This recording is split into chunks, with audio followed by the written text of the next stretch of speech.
Hi, I'm Dr. Archer Crosley, and this is Real World Pediatrics. So, today I wanted to talk about conflict resolution.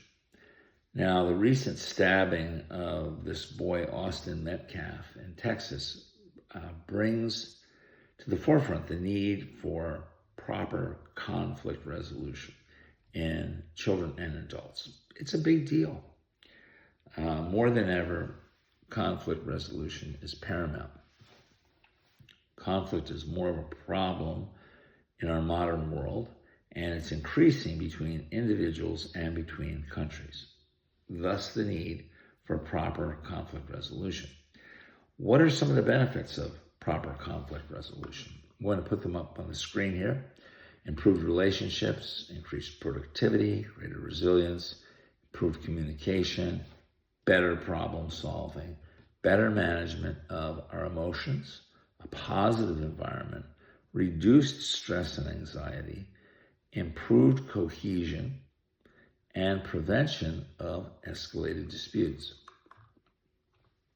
As you can see, if we're going to succeed in life or just have a happier life in itself, conflict resolution is imperative.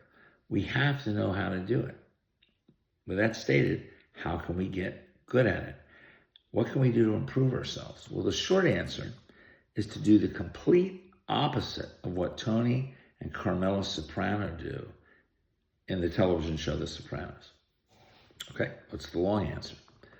Well, the first thing we can do is jettison the macho, cool, man of action attitude that is often impressed upon us by Hollywood.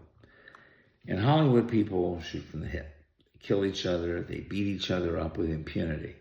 They insult each other without consequence. And as an audience, we eat this stuff up.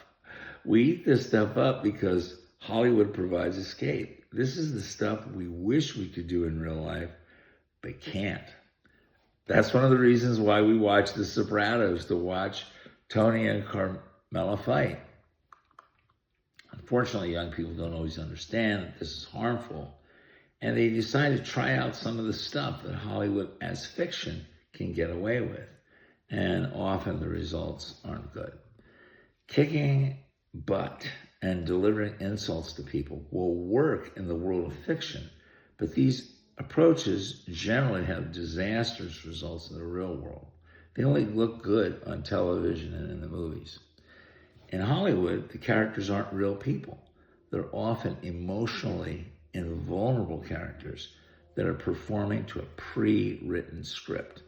In other words, they get over their insults by the next episode. Real life, however, is a living script that hasn't been written yet, and the people aren't emotionally invulnerable characters that readily accept insults. In real life, people have feelings and they go off script, and they don't get better by the next episode. They often go on for a long time with their pain.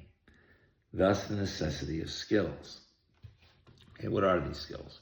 Well, first is an attitude change. We have to fundamentally understand that when we back down from a conflict, that doesn't make us weak. That makes us strong.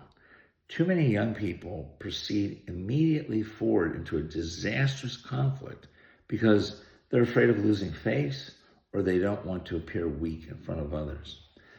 Now, with that in mind, it's important to understand that talking is a more preferable first step in fisticuffs.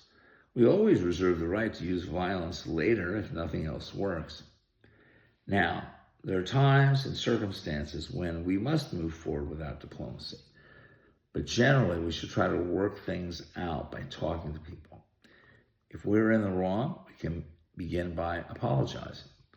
The strong man apologizes when he is wrong.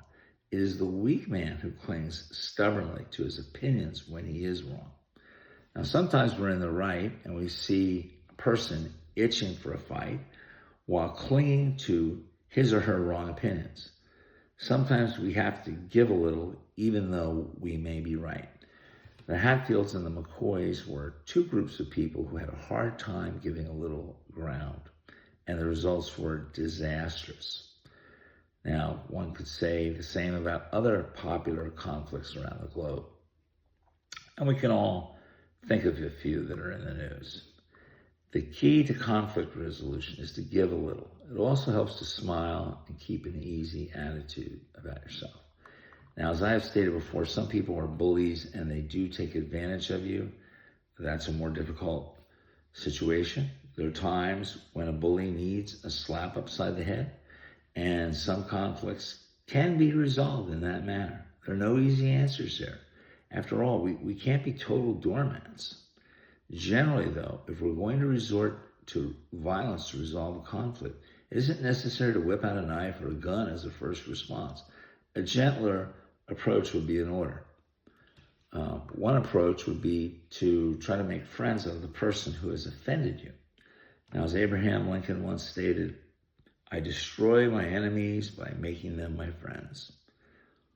Hold out your hand in friendship and smile. Thank you.